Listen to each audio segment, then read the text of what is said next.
Welcome to the Monsters of Fantasy. This was written, produced, recorded, and edited by me, Shawn McCarter.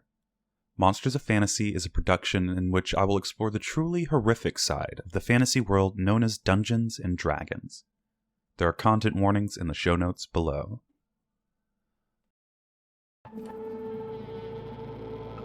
Episode 17: The Rock.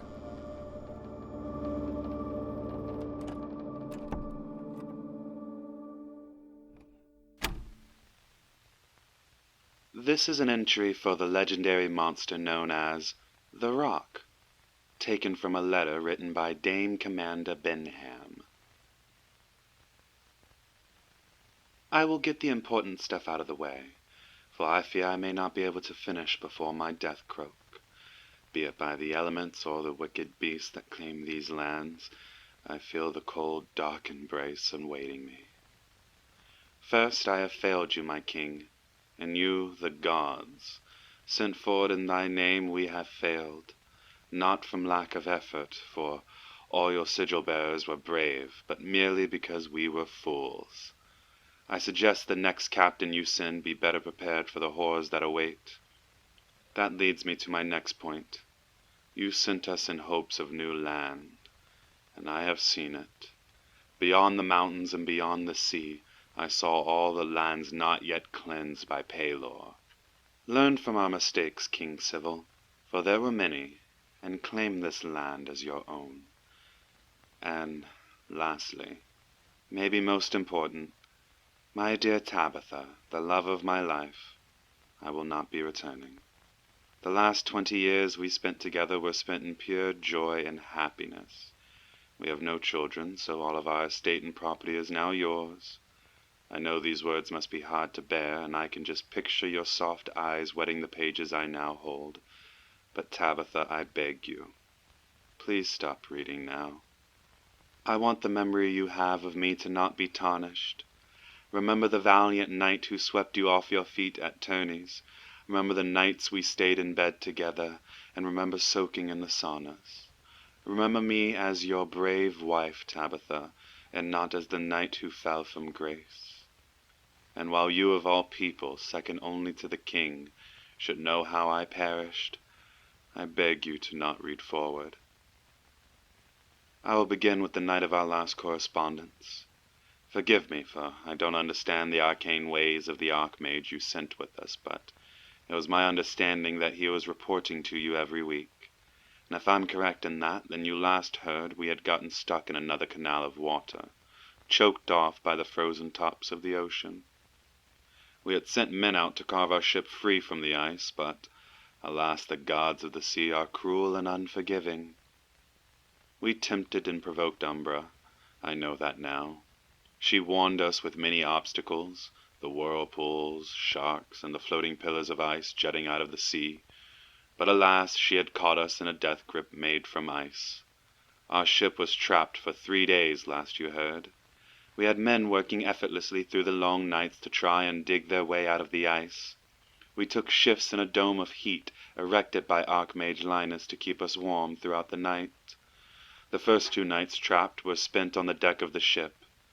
However, on the 3rd night, we heard a massive groaning coming from the hull. It seemed the sheets of ice that had caught our vessel decided they so dearly wanted to meet. The captain, that dunce of a man you hired, beckoned that most of the crew stay the night off board the ship. His only smart decision. For that 3rd night, just after updating you on the excavation, and after turning in for the night, the 2 sheets of ice became one, despite how much the wood of the ship groaned and protested. Everyone awoke in the dead of night in a panic. I immediately saw that the ship had been destroyed, splintered all over the ice like a messy kindling of wood. I took command back from Captain Stratford and started ordering our men to salvage what was possible. Anything not yet floating to the blacks of the sea were dug out and organized. Before sun's rise we had all clothes, rations, weapons, armor, and wood separated. Not soon before breakfast was it all rationed out and organized. The sad, bleak reality was that we had 17 men and women, and too little clothing and food to sustain us all. I figured we'd run out of food on the 5th day if we were lucky. The clothes weren't too terrible, as everyone knew the journey would be taking us north. But now, standing on top of the shifting ice sheets, it became very apparent we were not prepared for a march across ice. We had weapons and armor in abundance, but alas, nothing to use them against. There were no armies, no monsters, no animals. Just sheets of ice and far distant pillars signifying the moving icebergs. Occasionally patches of ice broke up enough to form canals of black icy water, similar to the one our captain so daringly sailed us into. It was as we were discussing the idea of fishing in such spots did we first notice the god of the sky. First the captain shouted, pointing at the sun's crest. At this point in our journey, I knew the sun would only rise a little more before settling back a few hours later. Such an odd occurrence we were not prepared for, but, alas, one we had gotten used to. I said, "Yes, Captain Stratford, we should do well to get as much done during the few hours of sunlight we have." He responded rather promptly. "No, madam. Could you please look above the sun, there? Do you see the black line?" I squinted my eyes, and I had to admit, I saw something. Moving along the sunrise, a long, thin black line on the horizon. I looked over, and Captain Stratford had already pulled out that new looking-glass Sir Talon invented. The one that allows you to look far away out to sea. It proved useful on the journey up until this point, but I swear the magics must have been broken. Captain Stratford said bleakly, with one eye squinted and the weird lens pressed to his face. "It's a bird, madam." "What do you mean it's a bird?" I exclaimed, looking at him.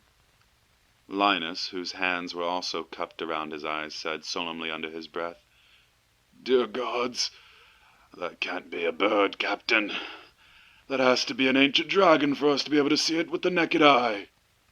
I remember I could hear the fear in his voice, so I snatched the looking-glass away to still look at it myself.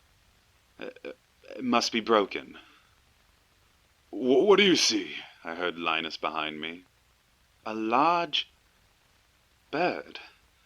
I had no better words to describe it. A large beast with a falcon's head was flapping on the horizon.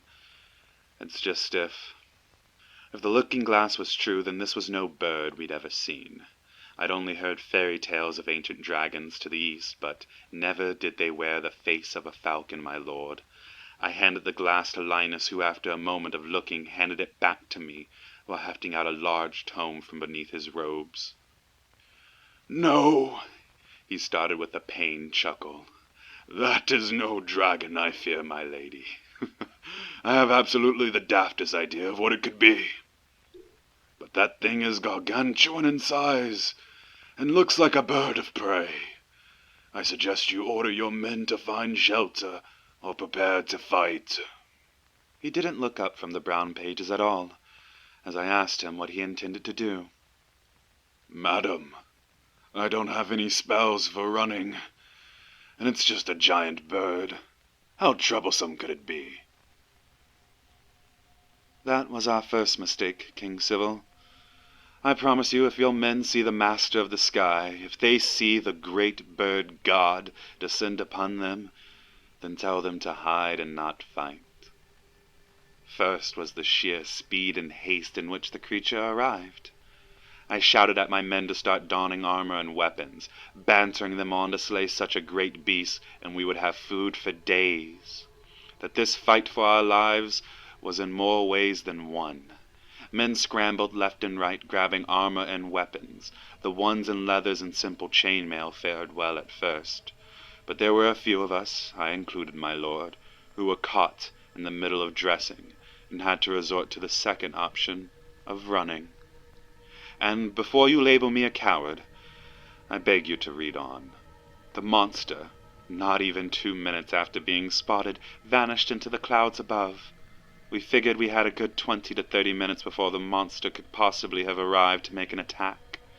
But alas, the clouds parted above our camp before I could fasten my gauntlets. Chaos erupted on the ice as men grabbed weapons, others cowered, but many of them ran, save Sir Linus, who was still preoccupied deep within his tome. The clouds separated rapidly as the monster came in from a dive, all of them flying away, repelled by a massive force as the monstrosity unfurled its wings to slow its descent. One flap, and we were all hit with a massive gust of wind.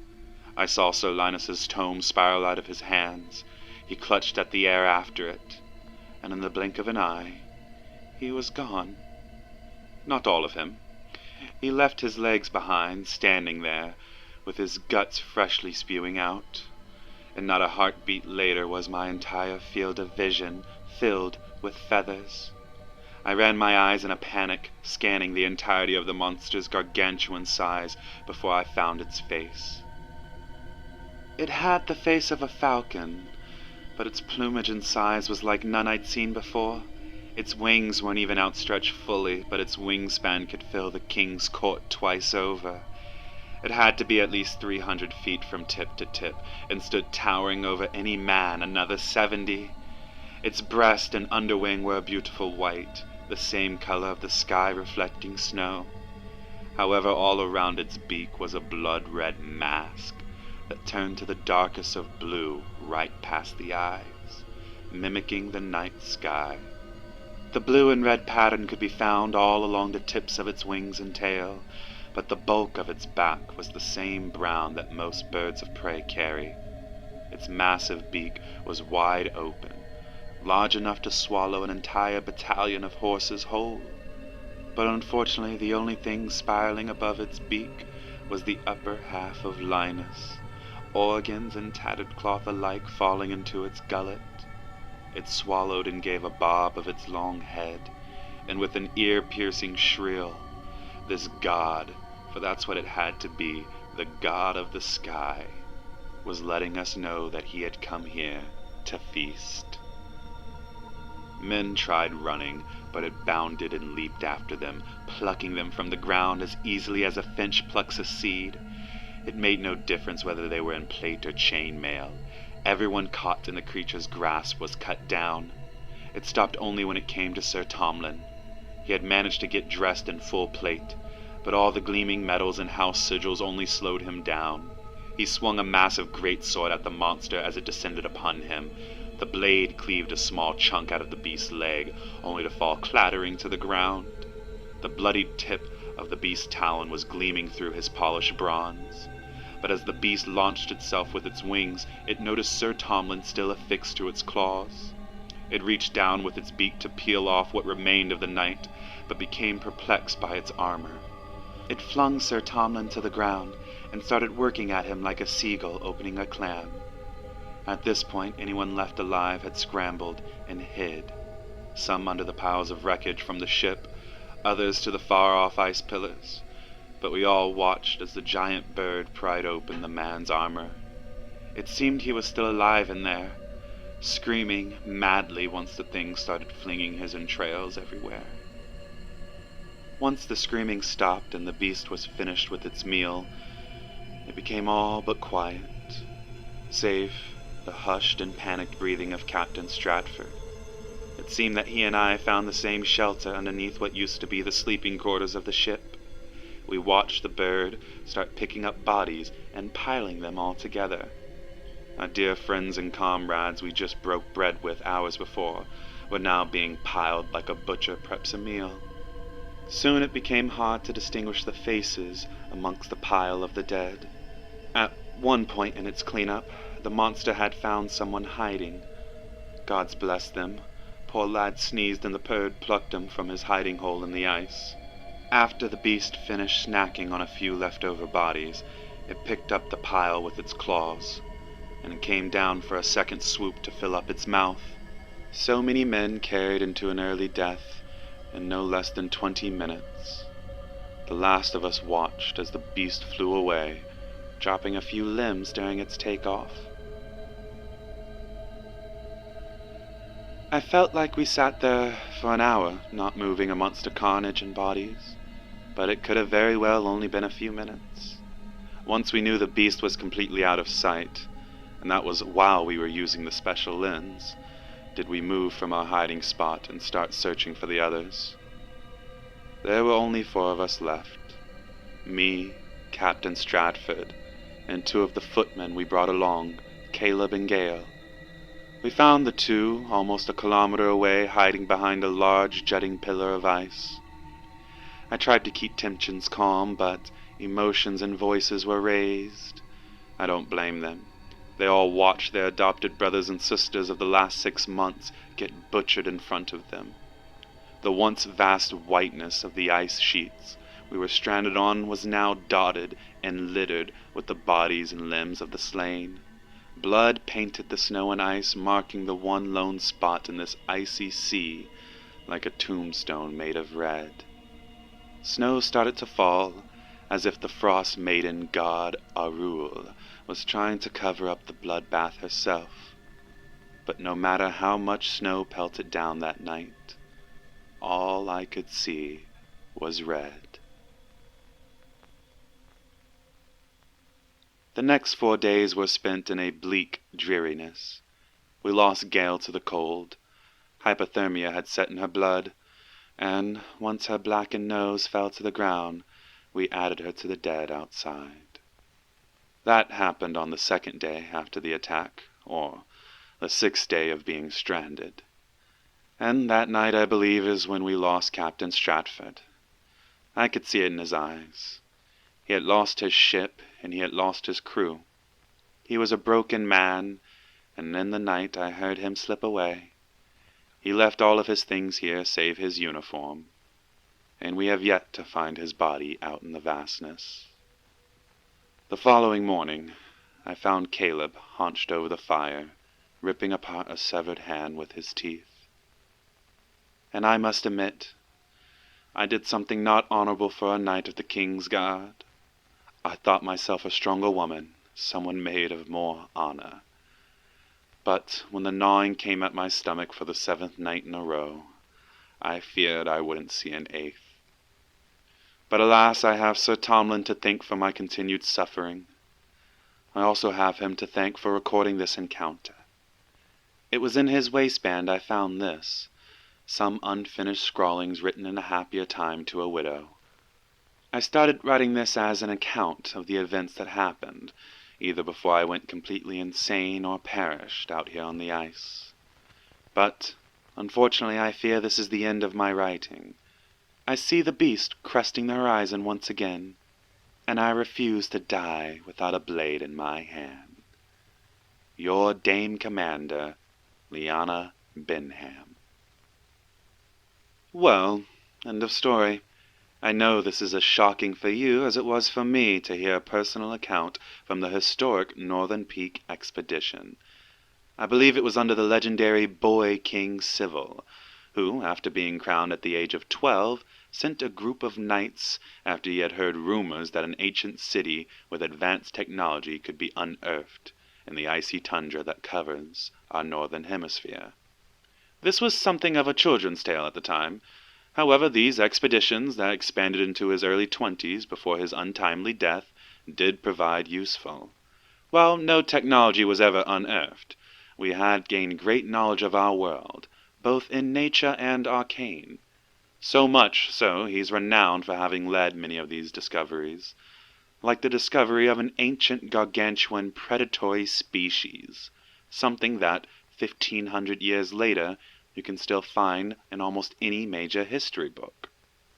It was believed that there were no survivors from the expedition, and the fate of the first party was only known after the king waited 3 years and sent the second party out, where they found the wreckage and remains of the Golden Sun, along with the first ever record keepings of the rock. Physiology. Okay, I have to admit that I chose this one because, well, I'm a big fan of this monster, if that's the right word.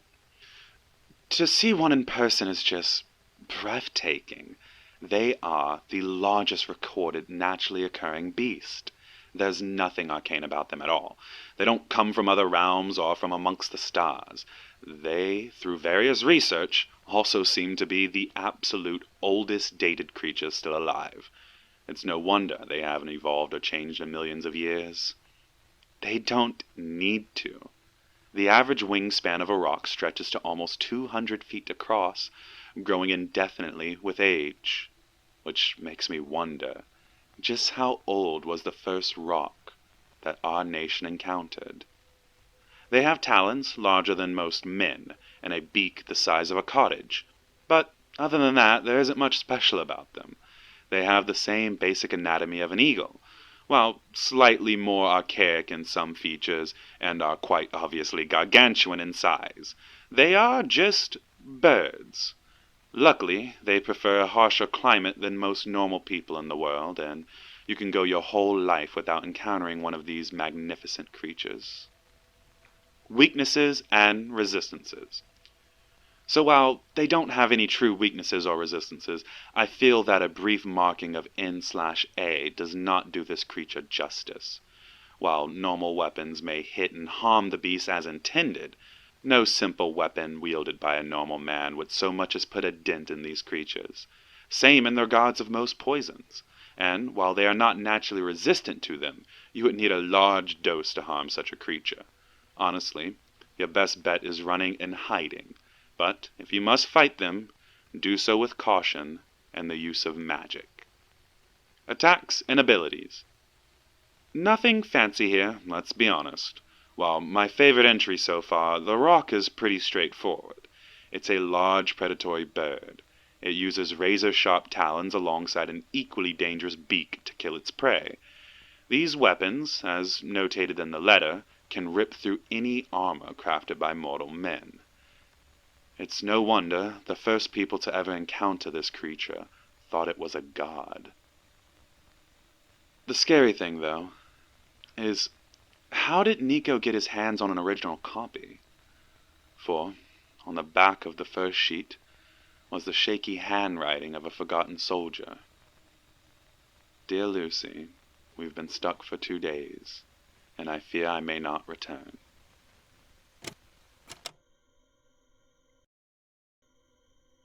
Thank you for listening, and if you enjoyed today's episode, please share it with your friends and family and leave us a review on Apple Podcasts. Follow us on Twitter at monstersof_ for all news and teasers for upcoming episodes. Join me next week as we start to delve into some iconic winter monsters with the Yeti. Thank you for listening. Until next time.